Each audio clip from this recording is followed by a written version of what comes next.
What's going on, guys? Welcome to another episode of Every Last Record, the album club for the purposeful music listener. I'm your host, Zeus, and today I'm joined by... What's up, guys? My name is Harley. It's your boy, Paris Haven. Hi, I'm Joelle. What's good? It's your boy Flo, and in case y'all forgot. Your screen is blurred, I guess I will forget because this screen is blurred, homie. It's blurred. No! Oh, it's blurred? No. Yeah. Oh, well, the Guess I did Knicks is forget. still the champs, in case y'all forgot. Well, The Knicks right. are the champs. New York forever, baby. All right, well, welcome to the session. Today we're going to be discussing The Blueprint by Jay-Z, Jehovah, Jay, however you pronounce them two little marks above the A. It's the Jigga Man. It's Jigga Man, Slim, H to the Izzo. This is a record that I personally have a lot of attachment to, one of the most important albums in hip hop history. But to warm us up before the session, I have an icebreaker for y'all. Is that cool? Yes, sir. Yep. All right. So in the spirit of the album, which has a lot about, Jay-Z's backgrounds and Marcy Projects, selling whatever he was selling in the corner. I'm not going to, snitch on nobody. You know what I'm saying? Like, tell me about a time where y'all legally, hustled. Wait, legally or illegally? I'm gonna say legally because we abide by the law. I have a legal hustle. There was I literally wrote about this in my college application essays. There was a point in time where I had like 3 jobs. Damn. For the most part I know, that shit was wild. For the most part, I have worked in I've done nannying my whole life, low key. So I did that for over 10 years, and there was one point where I was working at Sephora and I was working with 3 families while doing the Sephora gig. So I was basically getting out of one gig, going to another, going to another, going to another. And that was my whole life for over a year.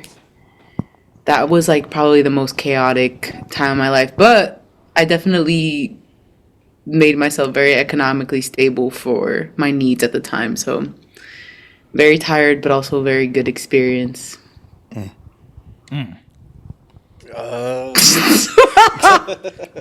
For No, I just want to say I want to acknowledge that because that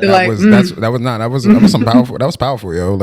And I love your story because I think one of the things you shared one of your presentation was very moving because you are somebody that works hard. You are somebody that is very inspirational to me personally. So just want to give you your love because you deserve that. Thank you.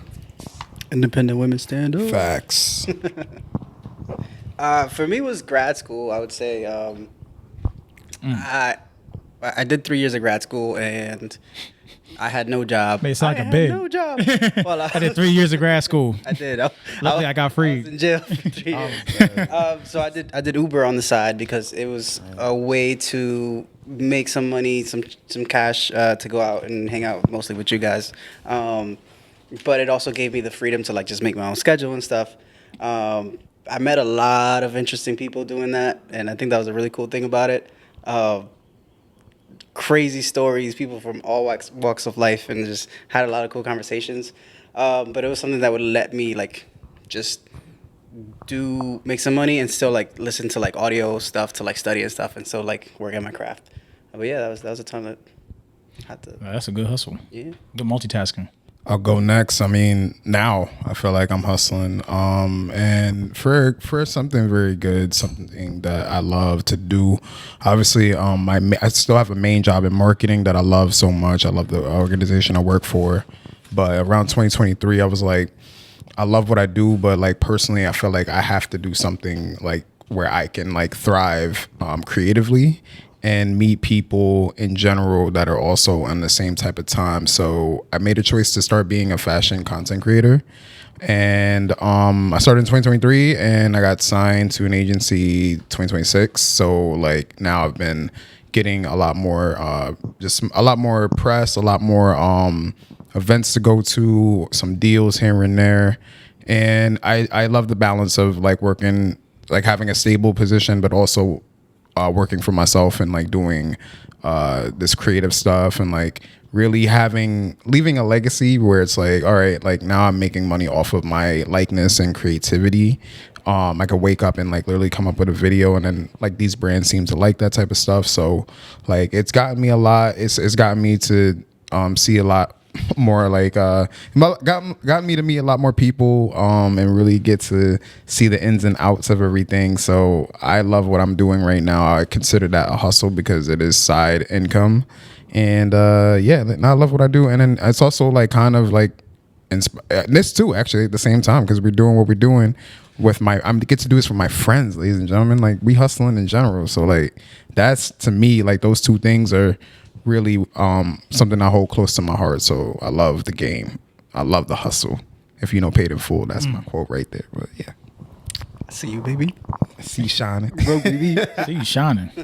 I would say for me, it's similar to Joelle's. Like, I've been working since I was 15, and I started working like full-time hours pretty early on in my life. And there was times where I used to work at a Finish Line, which is a sneaker store. I think it's JD Sports now. But I would work at Finish Line like in the morning, work there to the afternoon, and then I would work another. Like when you go to the mall and you take the pictures of the kids with Santa Claus. I used to do that too. So I was taking the pictures. So I would go from. That's fire. It's I funny. thought you were Santa Claus. I would go. Yeah, I was Santa Claus too, because I had the beard. Nah. I'm sure you had a beard at 15, by the way. No. This is a little I did past not 15. know that, I would bro. say this is around like 17, something like the 17, 18, something like that. But I would work the Finish Line job, and then I would work the Christmas job after that. So I was at the mall every day, like from open to close, like at a pretty young age. And then Damn, you really shutting shit down at the mall. Some would say. I have a question. I have a very random question about your work experience. Yeah, How what's up? sick of you were? How sick were you of the music after? Oh my God! the They end of the used to day? play the what is it? The symphony orchestra, something like that, with the Christmas song lights, with these Christmas trees that lit up, and they played it every single night, every hour on the hour. Damn. Yeah. So I never wanted to hear it again. It's Yeah, the I can what imagine is that. it? Trans-Siberian Orchestra. That's what it's called. And the music is fire. Like, I'm sure it's great, but like for me, I heard it so much that I was like, yo, I could never hear this again, and I'm cool. Working in places like that during the holidays is literally like Oh, facts. And then at the facts. sneaker store, they had a 4-hour rotation on the songs, so you hear the same songs every day, multiple times. It was, yeah, I got tired of it quick. It was good times though. Now the retail. Definitely developed a hustle mentality. Like, you got to get up and go, Yep. even on the days you don't want to. Facts. yeah. Now retail and holiday season is different beasts, man. Like I don't wish it Yo. on nobody, man. Like What? I mean, it's an experience. Retail but, jobs humble you. Facts. But I feel like everybody Lines needs to out the do doors for the Jordan releases. One. Oh like, my god. crazy. People waiting in line. We had to send people to the other malls. Like, it was crazy. Sheesh. I used to do I worked in Rockefeller Center at the Sephora there for 3. Wild. It's the rap. Oh, period. Wait, y'all scared me. I was like, wait, what? I couldn't hear you. Period. I did work at the Rockefeller Center for a while, and that was that same kind of energy. So shout out to everybody that's worked retail. Shout out to everybody that's worked Facts. those kinds of jobs. It's a lot of humbling and soul searching, and that you just really got to do just to survive that shit. That's a fact. Nah, for real. Yeah, when I was younger, I have no retail jobs. Like, ain't nobody wanted to hire me. Like, I applied to like Urban Outfitters and H&M, American Eagle, all that shit. like And nobody like, I sound mad unqualified, but like, I mean, luckily, I'm here and I'm in my situation right now. Like, knock on wood. But man, and it's funny because when I graduated college, I was pretty broke too, and I didn't have any internships. I got into digital marketing, which is the same industry I'm in right now, and I started off at a temp job doing billing. And I remember I moved out my parents' house. It's my first time moving out the house. I was about 21, and I lived in New Rochelle, which y'all were there for that era. I had 3 roommates, and a lot of people thought that, oh man, you working in the industry, you working with like Duracell and New York Life Insurance and NBA and stuff like that. You must be getting paid. I was not, because I was doing billing, and I don't pay nobody that does billing. So I really couldn't afford my rent. So what I was doing to really hustle that's when I really got into graphic design, because I've always been like an artist, but I knew how to use Photoshop, and it was for dumbass reasons, because I had a YouTube channel and I used to like edit my YouTube backgrounds. This is way back in the day where you can actually make custom YouTube backgrounds. So that's my first time. That's my first experience learning how to use Photoshop. I would make like banners and stuff for the forums I was on, and I was like, I got some Photoshop experience. Let me get into like graphic design. So I pretty much learned on the fly how to do graphic design, but I posed like I knew more than I knew. So I pretty much took up jobs and kind of learned on the fly, and pretty much that's how I paid my bills essentially, which is kind of just like kind of winging it with graphic design. So I got to a point where I learned how to do a lot of things in Photoshop and learn how to really like use my craft. And then it's funny enough, I ended up like using a bunch of money that I shouldn't have used to buy a keyboard, and that's how I got into music production, like really heavy. I upgraded my music setup and when I was like 21 and everything. But I was just like, yeah, man, I'm gonna be like a full-time artist and just like, use to pay my bills, because if I just have my job, it's over. And that just really like made me hustle, not only like in terms of work ethic, but as a creative, because it was like a hustle to go out there and find jobs and find people to just like, hey, I need this logo. Hey, can you make me a t-shirt for XYZ and stuff? And I would just be on it nonstop pretty much. And just like, I know how to do this. I'm gonna teach myself how to do this.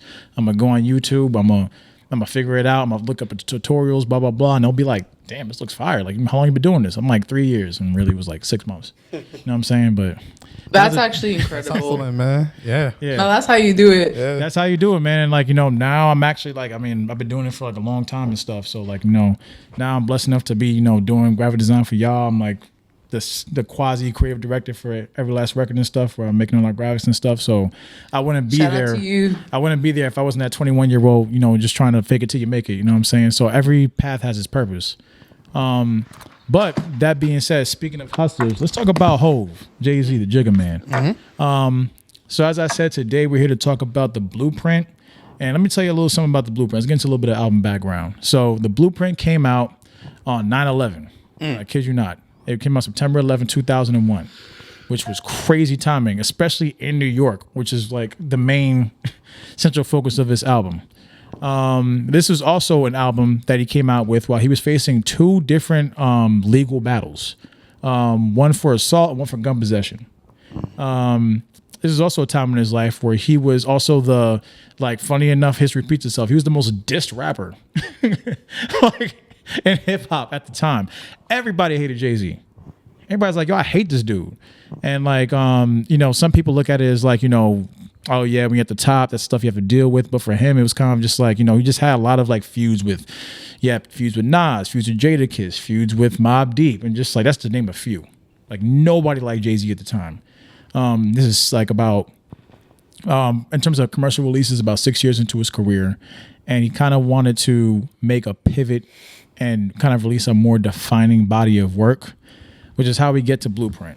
So I have some notes for y'all. At the time of the album's recording, as I said, like he's awaiting 2 criminal cases and also awaiting like a bunch of rap battles he was involved with. But when he recorded the Blueprint, apparently he recorded this very fast. And you wouldn't think that, considering the kind of reputation and legacy this album has. But he recorded 9 of the album's tracks in 2 weeks. Sheesh.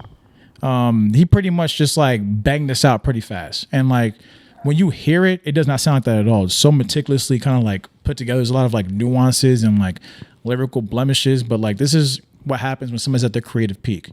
When we see, certain artists like, like Prince and Michael and Hove and even Kendrick to an extent, and like, like Frank, and like there's a bunch of artists who, some of their most defining bodies of work may have seemed like what you would think of as like a fluke, but really it was just like, when you're in that mode and you're in your creative peak, you can kind of do no wrong sometimes. And so that was this moment for Jay-Z. So the Blueprint, was the herald of a major stylistic change in hip hop in general. Before Blueprint came out, a lot of hip hop was focused on like synths at the time of the 90s, because that's when like, more digital technology became more to the forefront. So Timbaland was a big influence on hip hop production at the time. So it was a lot of like, electronic sounds and, the beeps and the boops and everything. And that's what I like to call them. And like a lot of people didn't really get too involved in sampling. One, because it wasn't that big of a practice at the time, and also like all the copyright and financial issues you gotta do, where you gotta pay for the sample and get it cleared, et cetera, et cetera. So this was a big moment that like kind of like ushered in the new era of soul sampling, which, as we see, took over the whole early 2000s. And this is largely due to the 2 main producers here on the album, which was Just Blaze, who you guys may have heard of. He's a little underground. You guys may have heard Just Blaze, and like a more niche artist. Up and coming rapper, right? Yeah. Like he produces here and there, and like there's some guy who like he's a little obscure now, but Kanye West. You guys may have heard of him, may have not. Oh, yeah. He was just like young, Rockefeller intern. Maybe I don't know, but like he did like half the album. Just Blaze did half the album. No, I'm kidding. These are two of the most influential, most like important hip hop artists, honestly, music producers. And just music history and modern music history. There's the landscape without Kanye and Just Blaze is completely different. And to put some of my opinions onto how this album is created, just the idea of getting kind of like two producers mainly to do your whole album that are like on the young side, it leads to a level of cohesion that I think is kind of lost upon modern day like hip hop and music in general. Because like you can have a team of 14 people that make a beat and could do all the production and stuff. But when you have like I've always been a fan of the producer, rapper, or artist like dynamic, because it just feels more, it's like y'all in the same world. There's a lot more chemistry, there's a lot more sharing the same space. And especially when you're getting into a pocket that's not that popular, which is soul sampling, which sounds crazy right now. Having hindsight's 2020. At the time, it's like, why are you making a soul sample album in 2001? This is not even like hot right now. But he did it. And, to be completely honest, like he became like this album became actually the blueprint for like everything there was to come. So before we get into first impressions, I kind of want to get really into the reception of the album. So this album, absolutely floored critics. Just to get into some of the album ratings, right here, like on Metacritic as an 88, XXL gave it a perfect score. Pitchfork gave it a near perfect score. Rolling Stone originally had it at number 464 in their top 500 albums of all time, and now it's at number 50 as of 2020. This is an extremely just important album across all landscapes. This is, as time has gone on, it's only aged more beautifully. As of right now, this recording in July 2026, he just recently did a concert in Yankee Stadium honoring the 25th anniversary of Blueprint. No, 30th of Reasonable Doubt. Blueprint was 25th. Yeah, the 25th anniversary of the Blueprint, and like everybody still knows all the words, and it's incredible what this album did. And I look at this album as like kind of taking the Michael Jackson approach, where Michael Jackson kind of wanted to have an album full of hits on Thriller. This album feels like it's just all singles, and that's a kind of a lost art. Just make an album full of just like, I want every song to be like some shit you could just play and like it could just like take off. And that's kind of what this album is. I was gonna say that's probably not the intention initially. Like it's just every song just happens to be fire. Every song, bro. And it's like, oh shit, you can just play this shit. Yeah, we know on its own. And we all know a lot of the songs too, just being millennials and everything. So let me table that and get to y'all's first impressions. And this may not be the first time you heard the album, but if this is the first time, let me know. If this is your first time in a long minute, let me know. But what are y'all overall just like first takes on this album? I will say this is one of the only Jay-Z albums that I've actually ever locked in with, because I remember listening to it as a kid. I feel like Jay-Z's rap music for me as a child, like it was just too it was too grown, so I wasn't like quite listening to it. Like I remember my dad and his friends listening to it, but like my sisters and I weren't, but like I grew up in New York City, I grew up in Harlem. I grew up with a lot of people that had a lot of proximity to Jay-Z too, so like his music was always around. So listening to it, I always get transported back to those memories as a kid. Like I was definitely a block baby. Like my mom was always on the block, like on the stoop. Me and all my siblings played a lot on the like outside. So it takes me back to New York City summer. Like when this album came out, I had just moved back to the US from Dominican Republic. I was living there for like 2 years, and I came back September 2nd from Dominican Republic. We were actually supposed to fly in September 1st. My mom had switched the flight for some reason. This is the story that she's told me. Dominicans so we came in September 2nd. Dominicans always do that. You want to stay an extra day. Give me that extra 8 hours or whatever. Nah, she wanted us to stay an extra day because my mom was in New York. She was like, nah, you guys need to stay a little longer. And so she switched our flight to September 2nd, which was crazy. And I remember that whole summer just listening to this album. Like, and hearing it everywhere. So listening to it now, like I love being transported. I feel like I haven't quite made new memories with it because this is not an album that I usually put in rotation, but I feel like it's one of those like staple albums of my life. Like it's if I had a soundtrack to my life, there's definitely songs off the Blueprint in it. So it was really nice to revisit it again. I was listening to everything, like reading the lyrics and just really getting into it, and it was super dope. I love that. I think I feel with the memories you said in the beginning where it feels like old school New York, like growing up, being on the block and like hearing the cars blast the songs and everything. That's what it sounds like to me too. That's what the memories I get like as a kid listening to it. But I wanted to get into it. I was gonna be like, I wanted to do the first impressions as an adult listening to it, and I want to start maybe.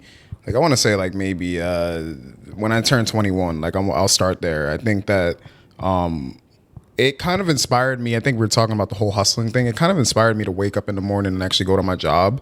And I had 2 jobs at the time. So I had a retail job and also had a social media job. So I always say that this album feels like the blueprint of like literally being successful.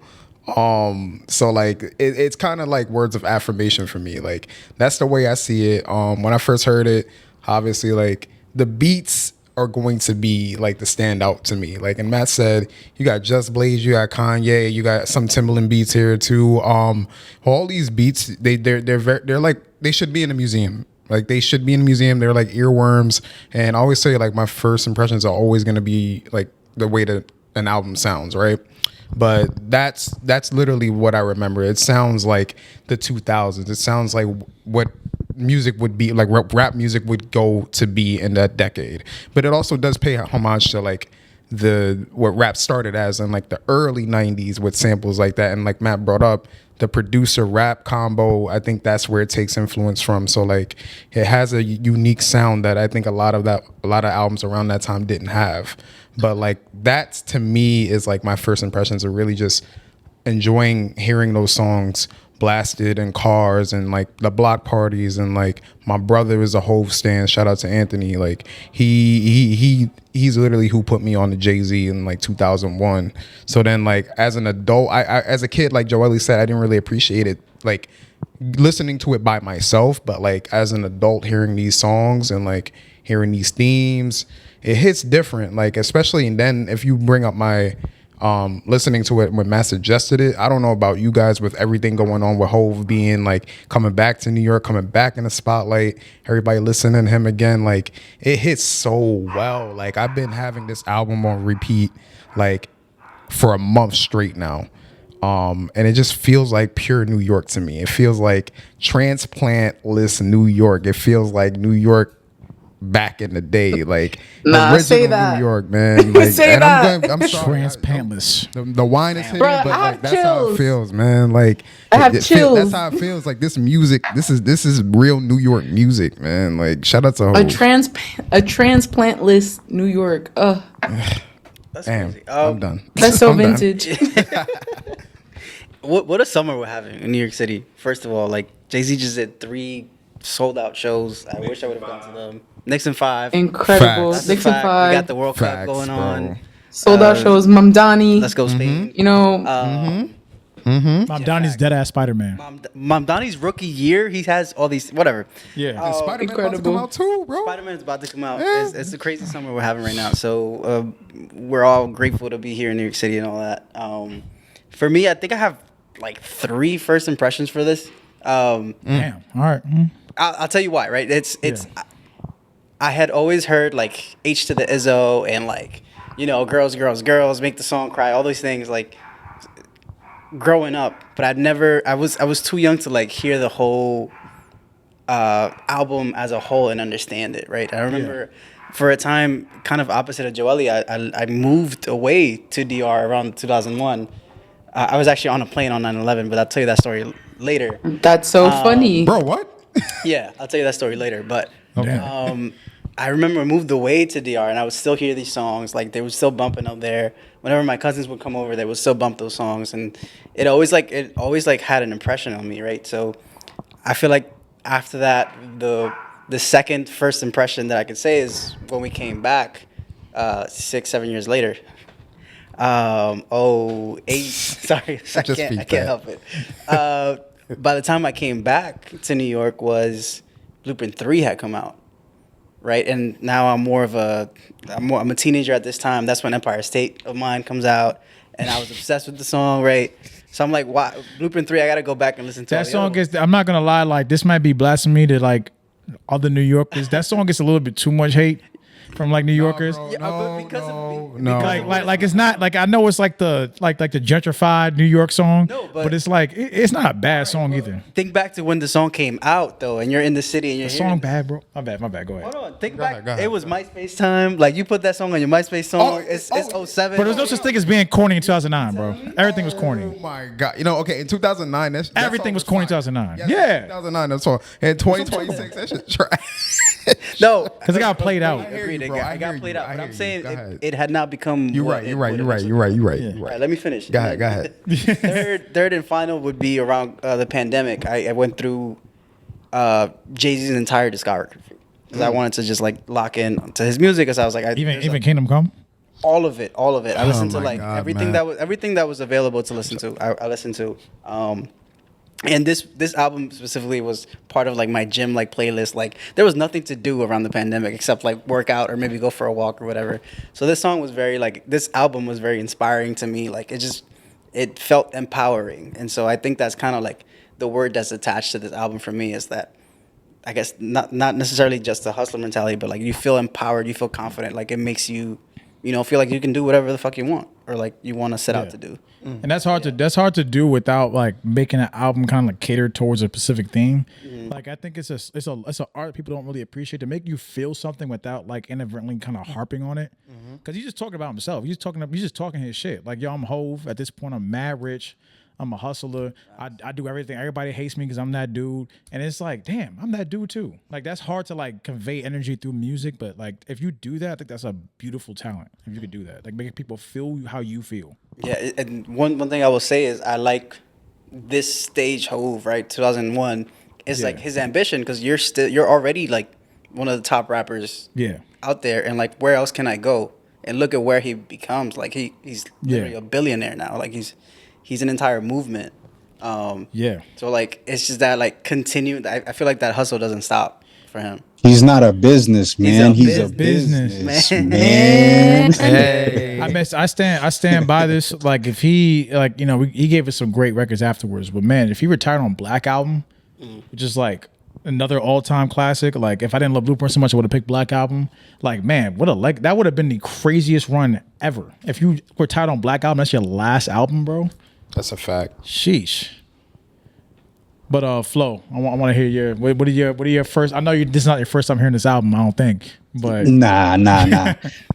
But I will say real quick, it's similar to Harley, where the last time I listened to it fully was when 444 had dropped, because I had went back and wanted to listen to everything all over again. So that was the last time I listened to it fully before this time. But I was somebody who also, like Zeus just said, like I always compared Blueprint and the Black Album. Like I went back and forth between which one I like the best, because both of those albums are so fire. And just the impression of like when I think about Jay-Z, I think about that era, because of course the Jay-Z and Nas beef, but at that time he was just coming into his own with Blueprint, like just from, without getting into the tracks, but kind of pointing at them, just the first run of the 3 songs, like Takeover, and then you go into, The Rule Is Back, then Takeover, then Izzo, you know what I mean? Like just the swag, and like he knows he's that top guy at the time. I don't know, it was hard to not have him as one of your favorite rappers at that time. There was a lot of like the Jay-Z versus Nas thing, so people you either hated Jay-Z or you loved Jay-Z for a certain amount of time, but like as you got older, you realized that I don't know, for me it's just Jay is just that guy. Like he was the first rapper that I've ever like really locked in with paid it. attention to that had the whole package. Like he had the flow, the the bars, the production around him. He knew how to make songs like outside of just rapping. Like he had everything. And you know, he had even though like his personality was never like big in terms of like who he was as a person, like he was never like overly anything. His impact in with, you know, Rockaware and Rockefeller Records and all of that, like you just knew who he was, and he left an impression, especially when, you know, coming off that East versus West. I mean, we were young at the time, but like you hear about all of those stories and like, you know, all the people that were older than us that was involved in that, not literally involved in it, but like, you know, grew up with that music in that era. You root for somebody who's from New York. You know what I mean? Like you're like, oh, this is our guy. This is the one that's gonna put on for us. Obviously, you know, big pass kind of early, and he was that guy. But I feel like Jay came right in and took those shoes and then exceeded what people thought that he was gonna do.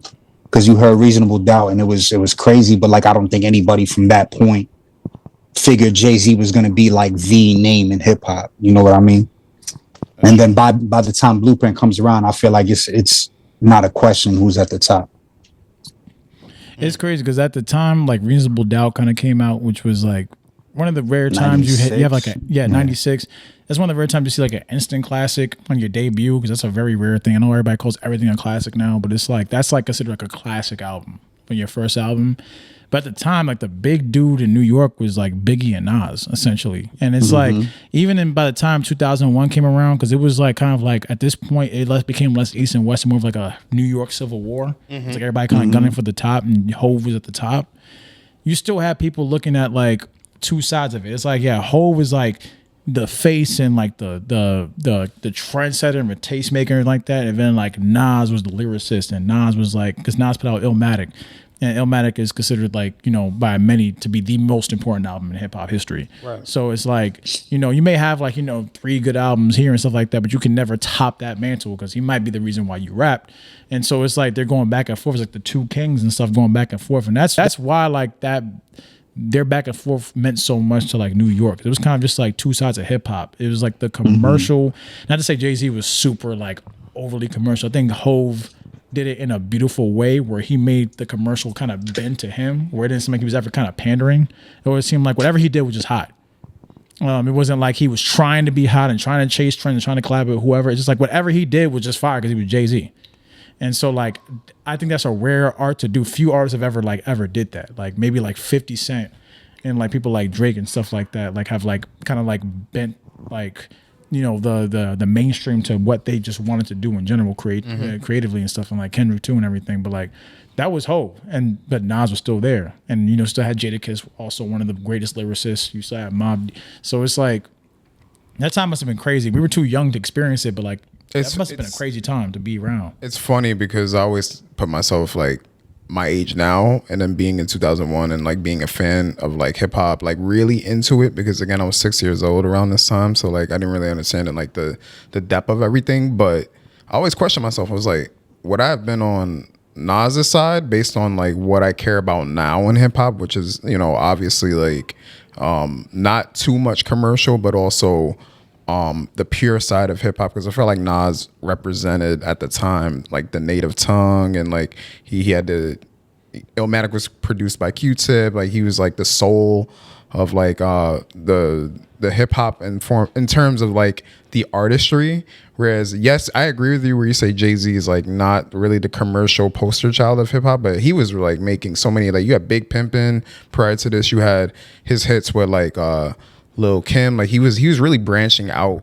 like as more than just rap. He had songs with Mariah Carey and everything like that went #1. So like he was like really trying to step outside of just being known as a New York rapper, even though he wore it on his sleeve. But like I wonder, like, would me in 2026 have been on Nas's side because of that? Because I do like the pureness of hip hop, because I do feel like it's losing its identity. And maybe Nas felt the same way in 2001, because like you said earlier, a lot of the sounds were electronic based, a lot of the sounds were R&B infused in a way. And Nas kept it very like one thing I really respect about Nas, I don't think his entire run from Illmatic to Stillmatic was like perfect, obviously.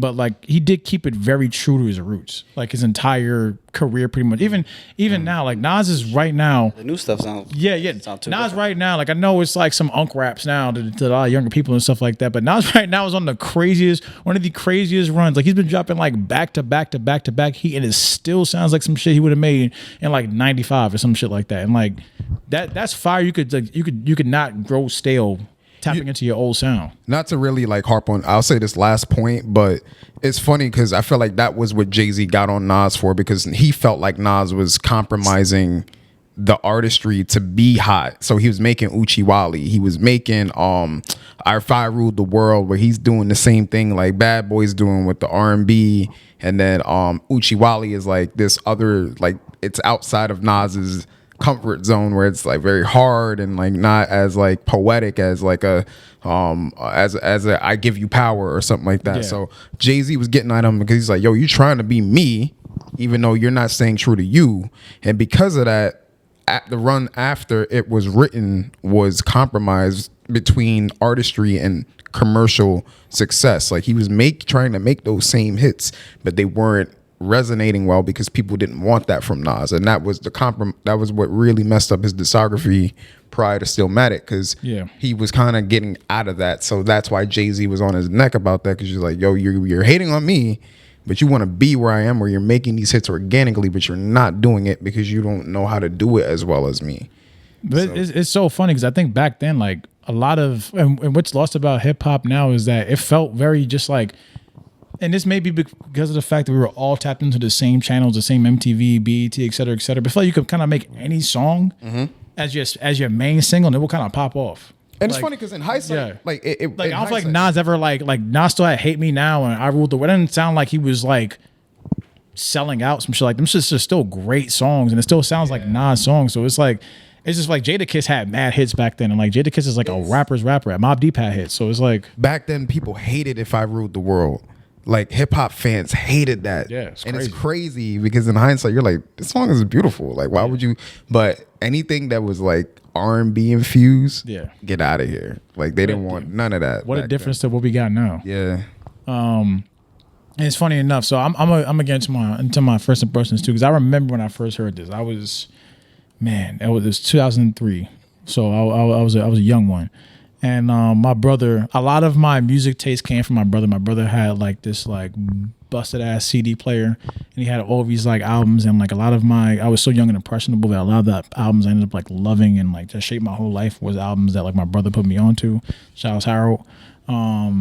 So he put me on to Jay-Z, and I remember that was Blueprint was the first time I heard a like an album from a rapper, and I was like, oh wow, this is like a whole album could be good.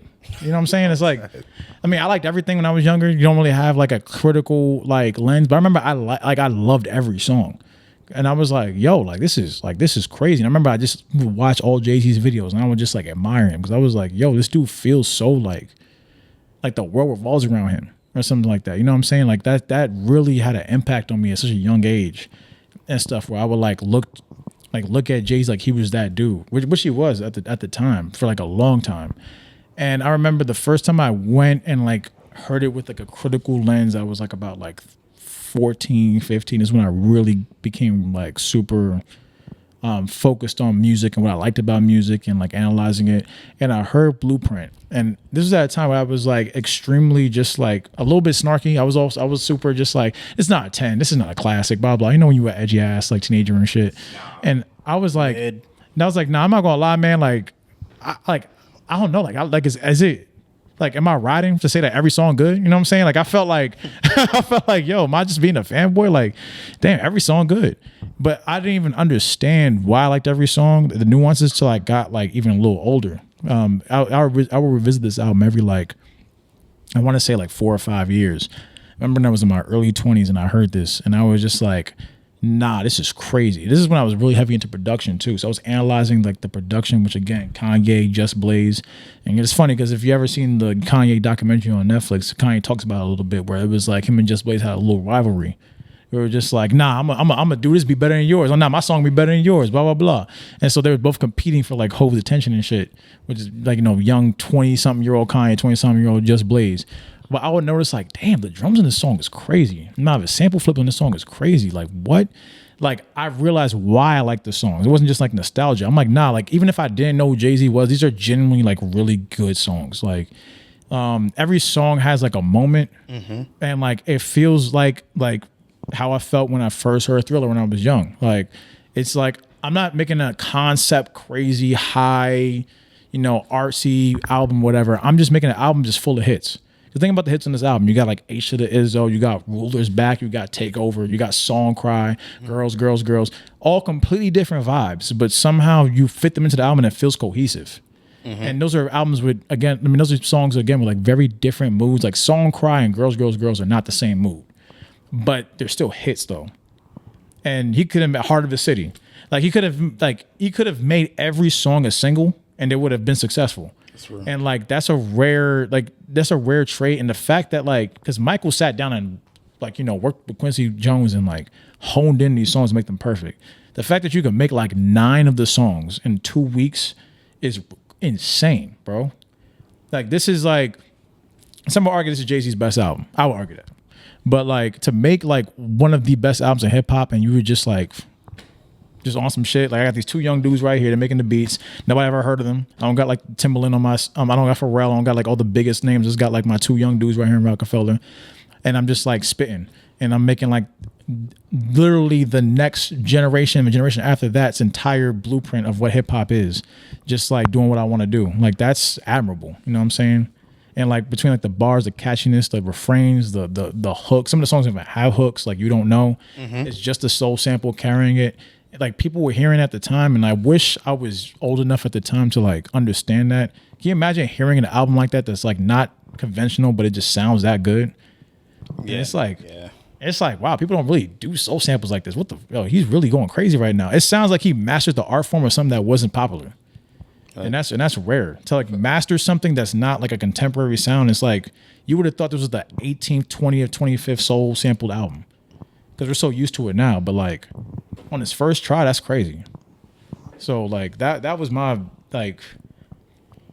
journey with this album has been great because I feel like I always have something that I take away from it that I didn't notice, like a production blemish, like a little production flourish, like some drums, like a line here or there, like also one of the most quotable albums of all time. Like this whole song's built around this album. You know what I'm saying? This whole quotes, this whole poster is built around like, do you just listen to hip hop music or do you skim through it? Like there's so many things that this album has given the culture that it's like, we're like, shout out to Hov, bro. When I think about Hov, I think about the Blueprint. But that being said, we talk a lot about the songs and stuff. I want to hear everybody's standout tracks. Like what are the songs that stand out to you? I know it's like a lot of songs in the album, but like what songs would you say are like, nah, those are my top 3. Or these are my honorable mentions. You know what I'm saying? Like, I'm gonna kick it off because I think "Rulers Back" is a fantastic fucking intro to an album. Like, facts.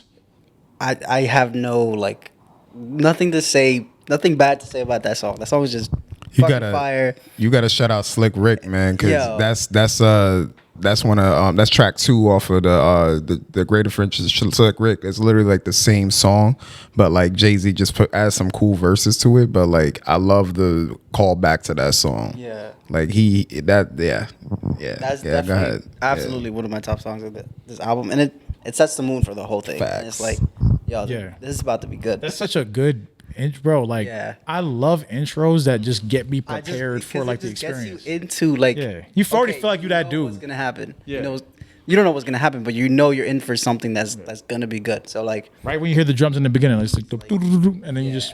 Nah, that shit is fire. For me, always "Heart of the City" has been one of my favorite Jay-Z songs. Oh, yeah. So I mean, it's probably common around many people, but that's definitely one of my favorite songs. And then I don't want to open the can of worms, but "Renegade." I was really into Eminem growing up. We all were, man. But aside from everything, right, from Eminem killing Jay-Z on it, whatever, I think that's what people say. Hold on, let me finish. I'll let Paris get on his soapbox later. Yeah, get on your soapbox, whatever. I think it's a perfect example of how to flow with somebody else on a song. Like the way their chemistry is on that song should be studied, and it just like Nah, they talk just about go it. flawlessly from one to the next, and it's not like this is my part and then this is your part. It's like they just blend perfectly together, and I think they did a great freaking job. I could list a lot more, but I'm gonna just stop at 3 because it's a long, it's a long. Nah, those are good. Those are. It's funny because you have 2 of my 3, but yeah, nah, well said. Like I can't even add to those because like that's exactly everything you said about Heart of the City. That's my favorite song too. So like, yes, that's literally there's nothing else you can say. Also a Kanye production. Facts, Also- And, Kanye and I'm not gonna lie, like out of facts. damn, I had a hot take on the train here, on the train back to my own crib. I was like, damn, this might be the most Kanye beat on here, bro. Because I used to feel like yeah, I used to feel otherwise. I'm gonna get into that later, but like it's such a Kanye beat. Like You could hear it from. yeah, I feel like I'm gonna probably at one of your tracks, but I have to start off with something hot and heavy. It's controversial. One of my favorite songs is "Takeover." All right, "Takeover." I'm sorry, Nas. man. I'm so sorry. Hey, man. I think that is one of Jay-Z's best rapping. Okay? Hey, man. Now I am very upset Look at that that. you cannot hear this live anymore because he has a friendship with Nas. Right, because now they're friends. But I really wanted to hear the third verse so much. But I'm happy to. why you want to hear him diss Nas, bro? Sorry, bro. That shit. It's one of the Imagine you most bring out hard. Nas on your show just. To Yeah, you're lame. No, okay. The reason, all right, for one, I'm gonna talk about the production on the song because Kanye produced that too, and it is just classic Kanye blending 2 things that I love: The Doors and David Bowie. All right, because obviously "Fame" by David Bowie, and you have "5 to 1" by The Doors as like the main beat.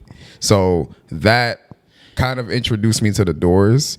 Yo, same. Yeah. I mean, we may have talked about that in college, but yo, I don't think this is like typical Kanye beat. That's why. That's like. I feel like, bro. I don't know. I feel like it is like almost like it's because it fuses 2 things that technically shouldn't go together. Yeah. And I think that's like one of the things that I love about Kanye is like because even in his later discography, you get artists that don't go together, like Chief Keef and Bon Iver, like or Justin Vernon. Oh, no, definitely later Kanye. I feel like Kanye. I feel like the other beats sound like something that would have been on College Dropout era. I feel you. I But feel like you. I this feel you. sounds like I think I was older when I found this was a Kanye beat. I thought it was just Blaze because it doesn't sound like a Kanye beat, and this is like one of my favorite beats on the whole album. So it's like It's funny. There's a song that I thought was a Kanye beat. That's a Just Blaze beat. That's my second track. But like Takeover to me, just lyrically, like Yeah. he's going at Mobb Deep. He's going at Nas.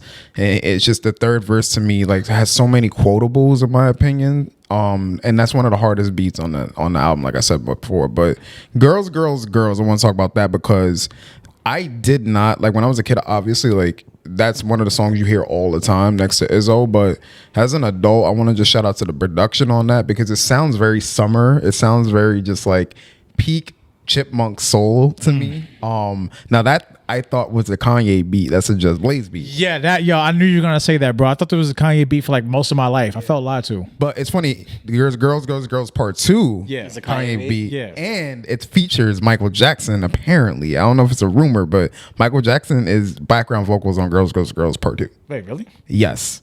It said that he's on like the chorus of it, but he's very subtle in Just there. like, heard that. 'Cause if like you- in the background. He's just like I forgot the exact lyric, but like he's supposed to be on there, and it's funny because Summer Jam 2001, Jay-Z brought out Michael Jackson. Like that was one of the Isn't that biggest when moments. the beef like started or like part That of was the- like yeah. when he debuted Takeover Yeah, at Summer yeah. Jam. That's why he said put you on the Summer Jam screen. Yeah, like yeah. that's that. So during that whole thing, like Jay-Z brought out Michael Jackson around that time, which is crazy to me. So that was like, yo, I'm him, bro. Like you sit down. Nah, sit down. All of you sit down. I got Michael Jackson on the stage with me. So that one, and then I'm gonna go with like obviously I love this whole entire album. I'm gonna go with another Kanye beat, Never Change. I think that is such a hard song. And I such don't a hear people talk about underrated- that song like that. Yeah, I there's something about that. I'm fucking with crime because crime pays. Never I hustle change. the same days. Never I change. Who's stuck Yeah. in my- that's so hard to me. Like so Kanye, though. That's so Kanye, right? That's a Kanye ass beat. Very. Yeah. song, in my opinion. Like just everything about That that. Common Man sample. Yeah. Yeah. David Ruffin. Never change. So good. Like oh man. Never never change. It's so crazy that people that like, because like we have different, a different perspective now because we all grew up with Kanye. We admired, especially like the work he contributed to art. But like back then, that was considered like, yo, what's these whack ass beats, bro? Like, what is this weird shit you putting on? It's like, what? Man, Then just look at like what 3 years later, everything sounded like this. Like Yeah. this whole thing was the Especially once Kanye went like solo, it was over. Like this is just everybody in hip hop was like, just like, oh, yeah, this is what we gotta do now. But at the time, chipmunk sound. Yeah. literally like Never changed. Change sounds like it could have been it sounds like it could have been like a beat the Game had on like documentary or something like that, like Yeah. or Common having 5 years, like 4 or 5 years later, it aged so well that you could have put that well. on any song. so well. Yeah. And like Girls to me sounds like it was actually supposed to go to Ghostface Killer, and I could see Ghostface Killer being on a beat. He would have killed that. I'm not gonna front. He would have killed I was So, about to yeah. say. that. He would have went crazy on that. Because some of these beats also for me like definitely remind me of some Wu-Tang flows. There were fans. There were like I could see some of the members getting on some of these beats, especially some of the like more grimy ones. It's not exactly their sound, but I can imagine it in the context of that time. Yeah. Like there were some like hardcore like traditional hip hop fans of that time that like probably didn't like some of the vibes on this album, I'm sure at the time. I don't know what the perception was when people like were seeing the album, but I can imagine some folks had to, like even like listening to Renegade, I'm like, I wonder how that was received when it came out.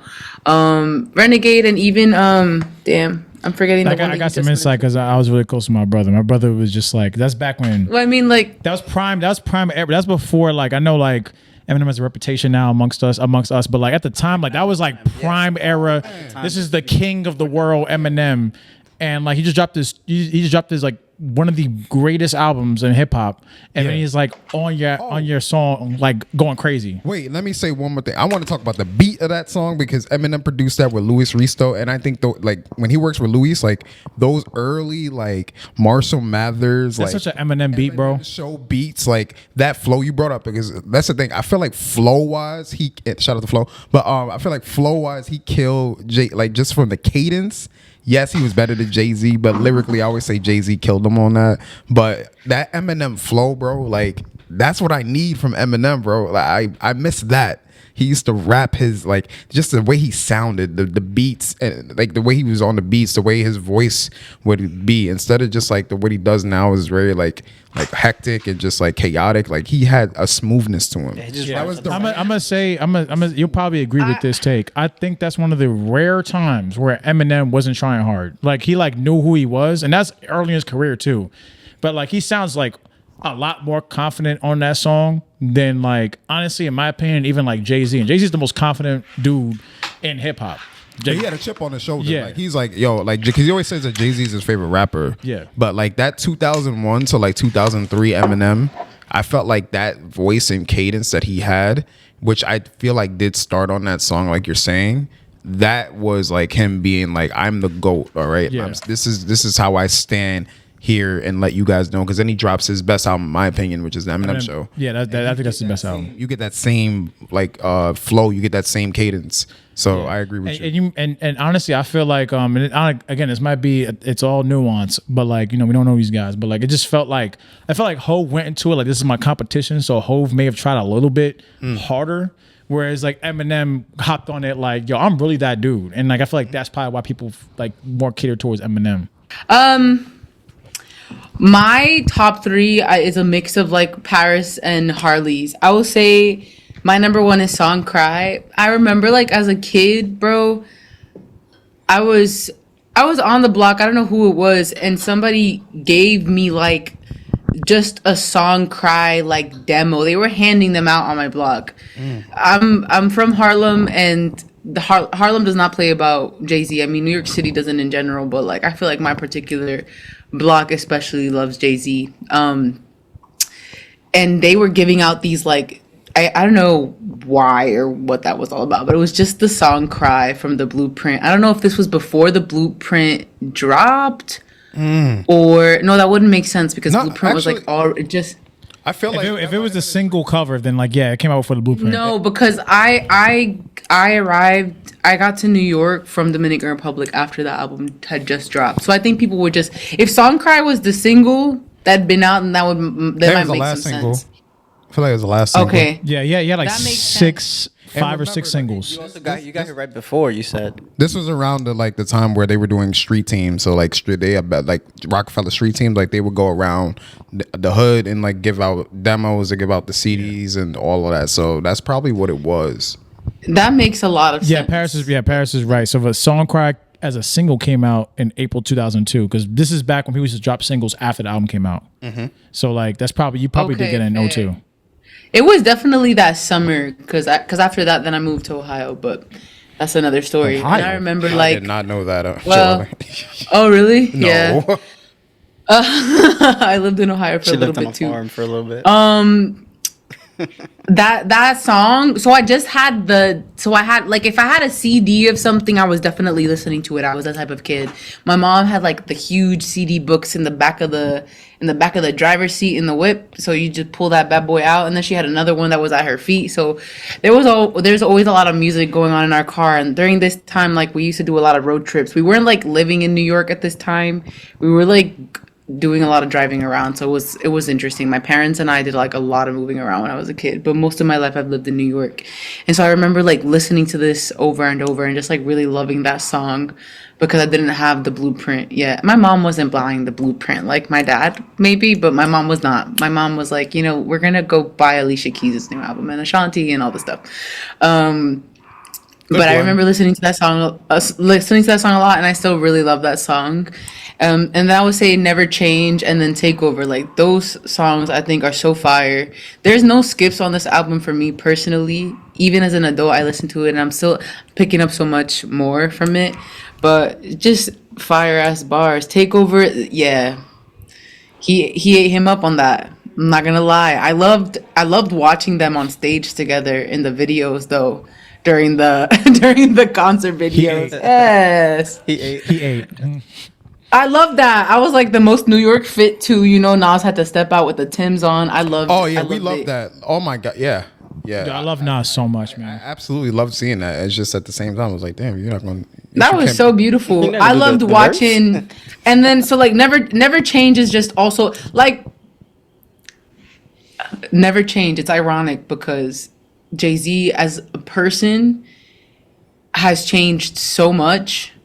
You know what I'm saying? Like this is not just an observation. I think he has shown it himself and he has talked about we getting deep. in many ways. Like just talk about just like learning and like eating the world, you know what I mean? Just experiencing one reality and like building yourself up, hustling, and then like moving into a completely other reality. I love like seeing little clips of him with his kids or just like on stage and stuff. Like he seems really encouraging as a parent. I think it's really crazy that his daughter also really likes music, and I see him being very encouraging with that. And I was like, wow, like what a beautiful thing to watch this man who grew up in New York City, like who was an incredible rapper, just like grow up to like be a grown-ass man who's like now like raising his children and getting to see them enjoy the world. Like that's just such a beautiful thing that you don't always get to see. I feel like it's one of those, a little bit of a fairy tale story, so I love that. Yeah, and those are my top 3. Woo. Flo, do you got your top 3 maybe from the you know what I mean? Top hard. 3 is very difficult. You're gunning your head top 3, bro. Like your life Yeah, depends on these top actually, 3. a gun to your head Yeah, top this is 3 hard. actually. It's like it's life or death. What's your top 3 Like life or one death? that's like quick. Like if you like somebody put you on the spot right now, like Like Adam, I'll shoot you. Like Flo, I'll shoot you. Give me your top 3. I would say probably Song Cry. Because I feel like that one, the older I got, the more that song like hit for me, and it's Yeah. like one of those rare times where Jay-Z got kind of vulnerable. Yeah. So I feel like Song Cry was definitely one that, like, of course I love his braggadocious stuff. So then I would say probably Izzo on that too. Like just the way that his wordplay on Another that song. Kanye ass Izzo, beat. my Izzo used to dribble down. You're like, Yeah. Yeah. oh man. And then I would probably say that is the anthem. That's the anthem. Get say your this. damn hands up. damn hands up. Yeah, yeah. Oh man, this is tough. I feel like I truly don't know. Just for the sake of time, I'll say, I'll say all I need. Also, is my third one.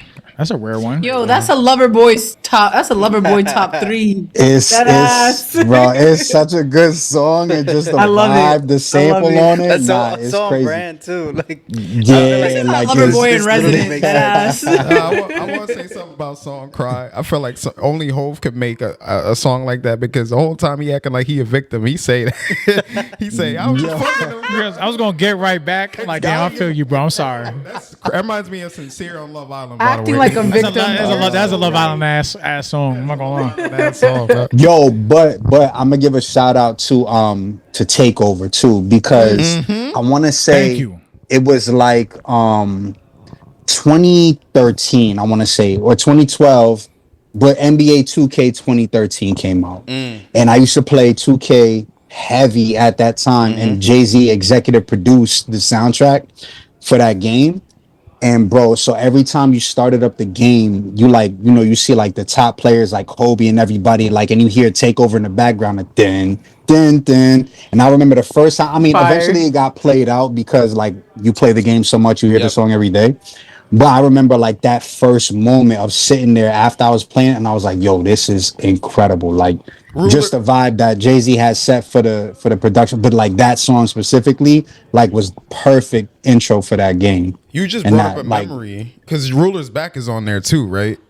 Yeah, I believe Ruler's Back is also on there. I remember that. Yeah. I'm That, almost the positive. first second of that song is so recognizable. It is so iconic. Takeover, like that first thing, like Dun, dun, dun. Like- yeah. just. Crazy. It's funny. Mine was Song Cry Never Change and Takeover. I think. What was yours, Paris? Just like speed round. Mine was it was Takeover. It was Never Change and Girls. Never change. Iconic. Yo, the whole album is full of hits. If we could be real. yeah. As I said, It's a it's the fact. Thriller effect. Like every song is a hit. Yeah. Damn. I mean, I'm not gonna lie. I am not prepared for my best tracks because it's very difficult. This is an album that means a lot to me. Gun to your head. Gun to Yeah. All your right. So head. yeah. So I'm gonna die if I don't get my top best tracks. I bet. Rapid fire. So I'm not gonna lie. Like y'all all said it before me. But like as much as I am like a huge Nas fan, bro, like Takeover is so crazy. That's one of my favorite Jay-Z songs of all time. Like it just like, bro, like I hate using this term so much because it's so played out, but like that's like Or in a nutshell, bro. Like he feels 100%. so like yo, I'm that dude and y'all are so beneath me. And like, I'm so sorry, but like Jay-Z, you to go, but like he did get killed on Ether. I'm not gonna front. was gonna ask. I was Like Ether did come out, he did kill him. But The one thing I wanted to say. Getting Ether. I like Takeover more than Ether. Ether's a better diss track. Yo, come but- on, please. Thank you. Like, you know what I'm saying? Like I didn't want to say it. Right, that's I why I might love get it. lambasted. I might get some hate comments, but like I think Takeover is a better song. Yes, Ether's it the is. better diss track. Yes, it is. I love Nas. Thank you. It's I that love you. Takeover. He's talking like Thank you. not even to like transpose it to like the modern era. But that's what I liked about like Push Ups by Drake. Like when people hop on the song and they have the confidence of just like, yo, I like y'all all so beneath me that like it's like I'm like giving y'all a little bit of time here and there and shit. And it's like the way he was talking to Nas was so crazy that I was like, damn, you really talking to the dude that like really kind of like paved the way for everybody you're talking about, including yourself. Like he's like some little homie that you found on the block. You know what I'm saying? It's like, yo, bro, you ain't had no gat. I paid another publishing company to use your vocals on my own song. Like you ain't shit. Yeah, like you made a hot line. I made a hot song. Like he went like, bro, you can never beef with Jay-Z because of Takeover, bro. I feel like the way he talks shit is so like, what can you say to him? You know what I'm saying? Like He said about Prodigy too. R.I.P. Prodigy. I love Mobb Deep. R.I.P. Prodigy's Prodigy, one bro. of my favorite rappers of all time. He said, "Look, you little fuck, I got money stacks." bigger than you. Oh my god. That's the craziest short bar of all time, bro. I'm not gonna lie. Like he killed him with that one. He killed. That's the craziest short bar. Yeah, that's the craziest short bar of all time. Like I got money stacks bigger than you. That's crazy. He killed him with that. I'm sorry. Killed him, bro. R.I.P. bro. Like R.I.P. he killed homie with that. Like like yeah, like he got him with that. My bad. Bro, you can't be like, yo, he killed you. R.I.P. And then like, Yeah, my bad. Yeah, wrong terminology. But Don't get yeah. me on karaoke. I'll do that song, by the way. Yeah, but I will do Takeover on karaoke. wait. I realized it this listen that somebody tried to do the same thing that Jay Z did on Takeover. Wrong is J. Cole. Like he tried to do that on the Kendrick diss.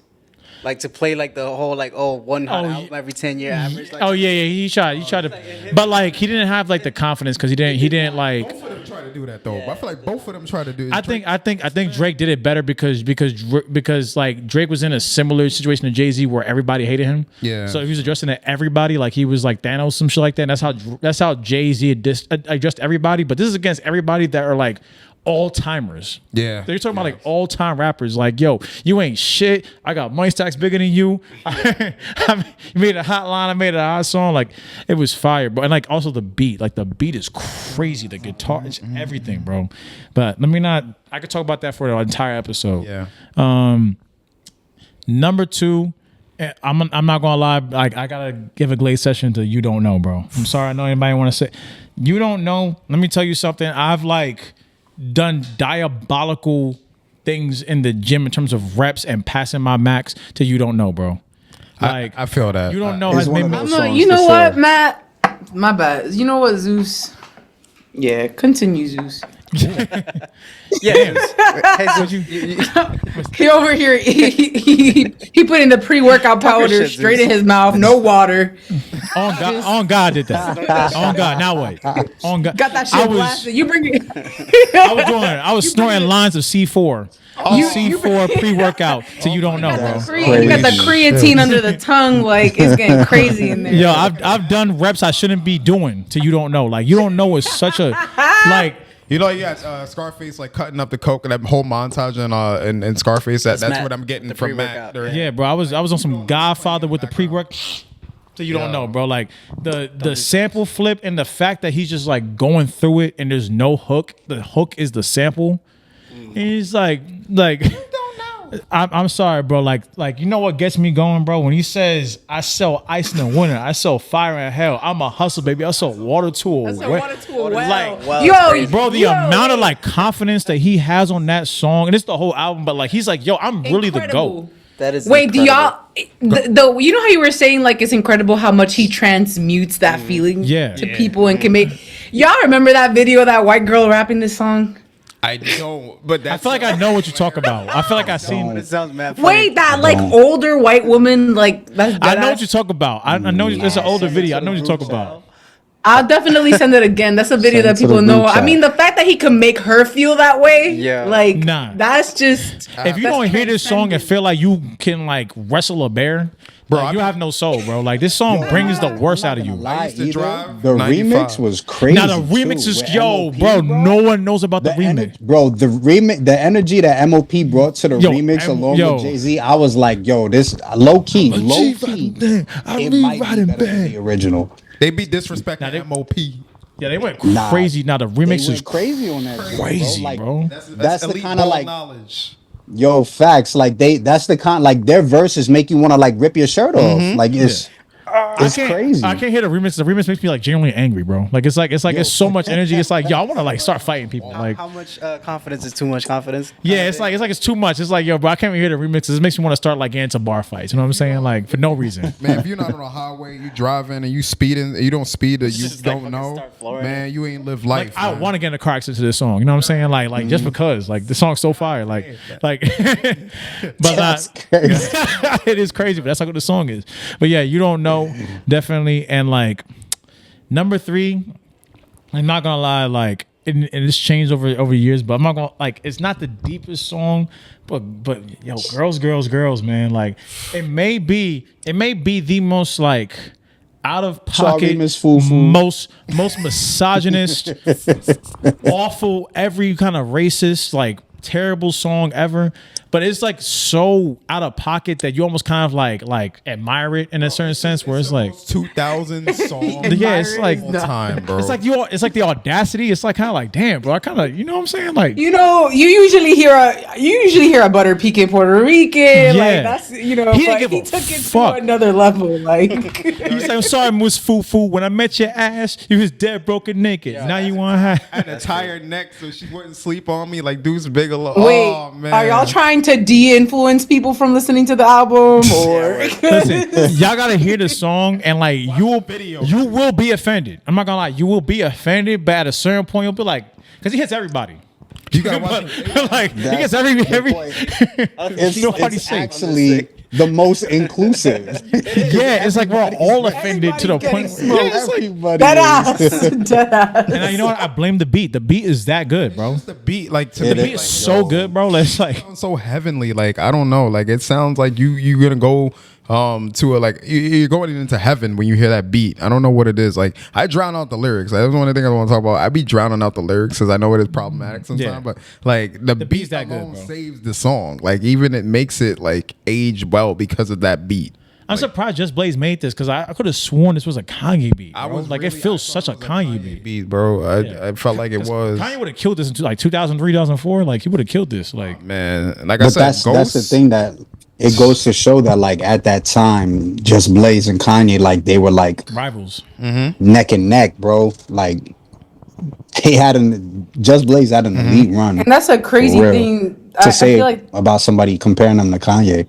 I feel like that's Word. I feel like that's I feel like wasn't Just Blaze at the time more established than Kanye was? Yeah, a Or little was bit. it- Yeah, for Yeah, sure. yeah. Kanye Yeah, was the so one that's what I'm trying to saying. Like, prove low, something there. so low key, that's what I'm saying. It's kind of incredible that Kanye, so young and so early in the game, could say like, "I was neck and neck with Just Blaze for Facts. Jay Z." Facts. Like that's and we got to shout out. that's how you get Big Brother. Like Where we also got to shout out Bink because Bink produced The Rule Bink, Is Back yep. and All I Need. Like those are a couple songs he produced too. Because like Bink I think is underrated too. Because people think Bink he also did Blueprint. yeah. Yeah. And Blueprint's a great outro. Like I don't know why I named it, but it's like that's such a good Excellent Oh my outro. God, we forgot about Lyrical Exercise, bro. lyrical exercise is a great That's one of the hardest. That's Just Blaze's best beat, and like next to Girls, like that beat is just so menacing, and then 50 Cent got on that on the mixtape too. Like that's one of my favorite beats on the album. Wait, And but it's a hidden are we track. gonna address the elephant in the room with this elephant in album? the room. Go ahead. You know, there's a certain song where someone's shine had potentially gotten taken away. Wait, we low key covered that when you were gone. Oh. You know, Oh, we talking about you talking about Renegade? Work. Yeah. Alright, Flo. That covered it. Yeah. Nah, but low key, if That's you a want to great give song. if you want to give your little 1-2 thought, because we didn't get super duper into it. You think you agree with that take? I'm curious to hear everyone else's thoughts, but my take was that was some rapping by Mr. Eminem there. Mr. I will say Nemnem? that. And to be up there, Mr. arguably Anthem. better than Jay-Z on his own song on arguably his best album is a hell of a feat. That's all I'm gonna say. I don't think he killed Eminem. I don't think he killed Nah, Jay-Z you're being on in that, denial, bro. I'm sorry. Like No, Flo. I made a good. I'm like this was my because there was a time where I thought Eminem killed him, and there's a time where I was like, nah, Hove body him, and I was in denial. But I think the reason why my Mr. Marshall killed him. Mr. Mathers. Mr. Mathers is because it feels like, and correct me if you might feel the same way, but I feel like M hopped on the song with the confidence because he was rapping with one of his like idols, and Hove rapped like he knew Eminem was on the song. I feel like that's like the mismatch where Hove is always the most confident on a song, but it sounded like Eminem was more confident than Hove on the song. Eminem wasn't like trying too hard. Eminem was just like hopping on this and he was just going crazy. Meanwhile, like Hove sounded like he was trying to out rap Eminem. And I feel like that's like kind of like I could see what, that. I like- could see that. Like Eminem has something to rap for, and Hove was just like, I'm him, so I don't have to. this is my He song. didn't have that and then, hunger. I've Yeah. already done everything, and then like I see what I you can guys see are that. saying, I can see but that. Yeah. I just feel like I just don't like he killed Jay-Z. Yeah, on that. absolutely. Like laid Nah, I waste to don't think Jay he Z is killed like him, they be but exaggerating the it- fuck out of it. Like That's what I'm saying, to be bro. made. Like I think both of them like killed it. I always say that like I felt like Eminem had a better cadence. He had a lot more smooth of a voice on that specific beat because he produced that beat. So I think that's another thing we have to consider. Yeah. is this was literally an Eminem song with I forgot exactly. It might have been Bizarre or Proof that was originally on the song. I didn't know that. Like, yeah, So is it? Or I think it was Obi Trace. I think Obi Trace, an Eminem song. that sounds about right for the And time. then they just gave it to Jay-Z basically. So like Eminem already had everything you hear, but it was Obi Trice or somebody that was Jay-Z's part That's the Yeah. original version of Renegade. And, like, and then they gave it to Jay-Z. And just because you outperform somebody doesn't mean you bodied them off the whole song. I feel like the fact that renegade is a term in hip hop nomenclature is hilarious, but it's like I feel like it's kind of over exaggerated too because it's like you renegaded him on that song. It's like, boy, Eminem didn't like destroy Jay-Z's whole career on that song, bro. Like sometimes people just out rap you on a song and it happens. Like it's like you know what I'm saying? It wasn't that crazy. Exactly. Yeah. But obviously we love this album. I definitely want to get into like final thoughts. How would each of y'all rate this album? And also, would you replay this? I mean, it's a classic. It's a 10 out of 10. It is. I will replay it to the day I die. I literally has listened to this album alone, like 10 times in the past 2 weeks. So I can't stop listening to this album. Oh, it's a 10 out of 10, man. Yeah, I can't stop playing. This replay value is insane. Like it's a 10 out of 10 replay value. And like I said before, I've played this album like 10 times in the last 2 weeks, and I don't want to stop. After this is over, I'm gonna play it again. Cyrus, can I ask you an honest, personal question? Where does this rank in your Jay-Z? Oh, we doing this, bro? Oh my God! Why would you do this to me, bro? You specifically, because I gotta call you out, bro. Okay. All right. Rapid fire. Number two. Number two. Yeah. What's number one? Reasonable Doubt. Oh, usually you always said Volume 1 was over Blueprint. I never said that. No. I never said. Don't do that. Yeah, I never said you said that. Volume 1 and Volume 2 was one of them. It was one of them. You know what I said? I said it's value. Yo. I'm not bugging, right? No. I'm not bugging. Nah, Harley's trying to stay neutral. Yo, The way that you guys troll each other should be we're in this arrangement is where I end up all the Seriously. time, bro. He didn't even care about Damn. what the rating was, but I'll tell him. No, what I actually did say was he didn't really care about what my rating was. He wouldn't have set me up. But no, volume 1 wants is you to better. be- I still think that Volume 1 is better than the Black Album, and I will say that, and that is my take. So yes, I do like the Volume 1 in my lifetime more than I like the Black Album. Even though I think the Black Album is an amazing album, I don't think it's a bad album. I think it's one of his best albums. I just enjoy listening to Volume 1 a lot more than I like listening to the Black Album. And 444 too, by the way, more than Black Album. That's just me. Oh wow. All right. Okay. You know what? Fair enough. 444 is also a great album. So that's not a crazy take. You know what? I lied. Blueprint is number 1 for me. Yeah. Welcome, my brother. Yeah. Okay. All right, Harley, you go ahead. My bad. I had to clear that up. I love you. Nah, I agree with your point of this has been on rotation nonstop for however long we've been listening to this, and we go through a lot of music in a year, and sometimes I be getting tired of music. This is not one of those times. This album can be played front to back, shuffle in any scenario, and it's great. So I absolutely give it a 10 out of 10. I don't think there's a single song that I just I can't hear this shit right now. Yeah. So that's 10. Joelle, what would you say? For me, this album, I will say a 8.5 out of 10. Well, it's because Jay-Z Wait, you dead is ass? yes, it's just Don't for let me- them shame your voting. I don't know. girl. That's your vote. I do not feel a way. Y'all could feel a way about that. I do not feel a way about that. It's just that you get you. You give everything a 10. Because we're rating She's rating evolved. albums She's that evolved. I'm listening to and putting them in a certain place. I don't really pick up Blueprint. Jay-Z is a staple. I'm a New Yorker. I've grown up listening to it, but I'm not usually putting Jay-Z on. He's just not in my No, that's fair. usual That's wave, fair. not my usual wavelength. I fair. think this is really skilled. I think it's really incredible. I enjoy a lot of the songs. I think it's super witty, funny, and even super cool. But it's just not something that usually sits in my rotation of kind of music. There's a lot of people that I think are incredibly talented, and I think even extremely monumental just to music and the culture, but just not my flavor. But I see the impact that it has on people. I see how much you guys really love the album and really enjoy it, and I feel like that means something. I say it's 8.5 in terms of how often would I put this album on. I think I'll put on a Jay-Z album maybe twice a year, maybe. You know, which is a lot for me as an adult. Oh, I respect your opinion. Don't wait, sorry. hold on. Don't look so somber, Hold on. Paris. Damn. I will say though, like an album can be a 10 and not be like your flavor of music. There's a lot of I albums think I like. when I'm rating albums, I'm Yeah. always I've said this to you guys from the beginning. You already know that's why you guys make fun of me because I always give albums 10s. For me, I'm only ever rating an album by what it makes me feel. That's real. That's my only. real. That's my only merit. I'm never That's doing real. it like skill and this and that. No. How does the album make me feel? How much do I like it? That's how I rate it.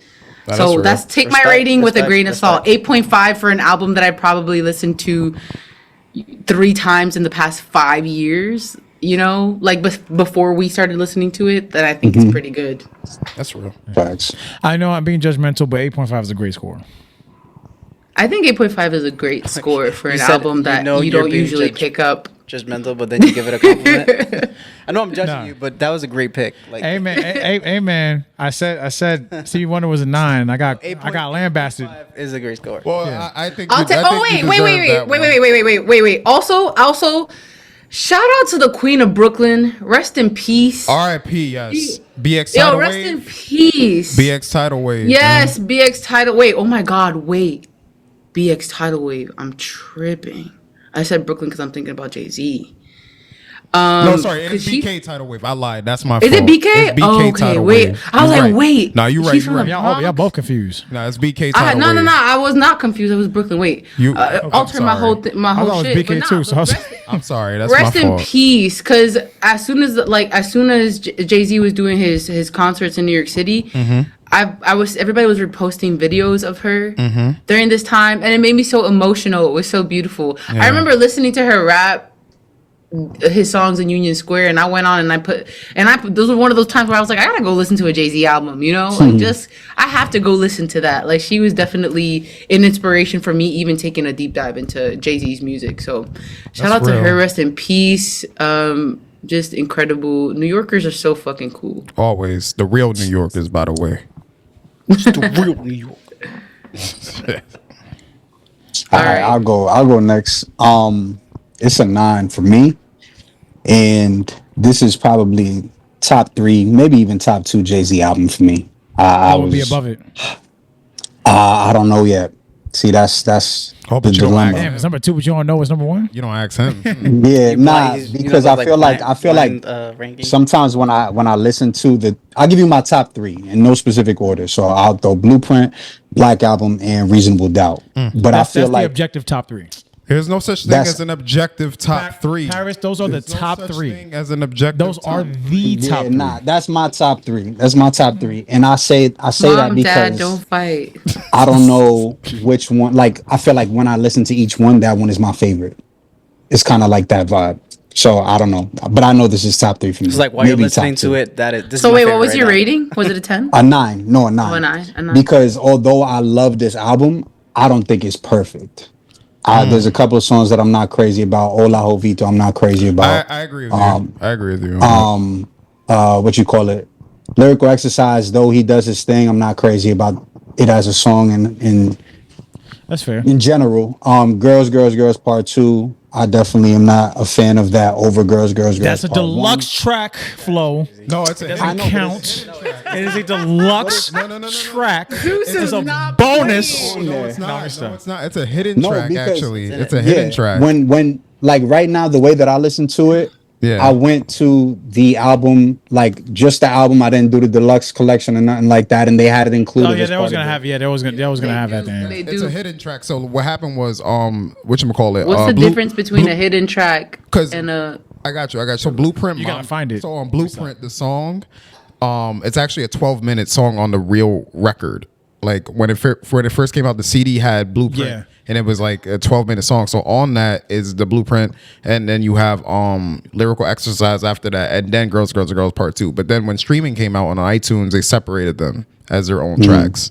So technically, they're not bonus tracks; they're actually on the album. Well, thank you for joining us for another thoughtfully stimulating episode of Every Last Record podcast. We talked about Jay-Z.